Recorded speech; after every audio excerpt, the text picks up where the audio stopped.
এই দুর্যোগ, এই বিপদ আপদের সময়ে আমাদের অনেক দিক থেকে সচেতন সজাগ হওয়া দরকার। যদি না হই, এরকম বিপদ আপদ একটার পর একটা আসবে। বাংলাদেশের এই সময়ে আমরা দেখেছি বিভিন্ন জায়গায় আগুন ধরছে, শিক্ষা প্রতিষ্ঠানে আগুন লাগছে, বিভিন্ন জায়গায় বিভিন্ন সংঘাত মারামারি চলছে।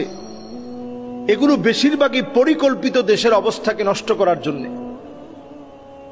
এই সময় আমাদের প্রত্যেকের উচিত এই বিষয়টা নিয়ে পরিষ্কারভাবে কথা বলা এবং সজাগ সচেতন হওয়া। সংস্কারের এই সময়ে অন্তত আমাদের দেশের অনেকগুলো সংস্কার প্রয়োজন।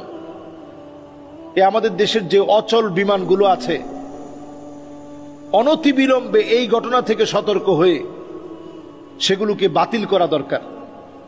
আল্লাহ আমাদেরকে বোঝার তৌফিক দান করুন।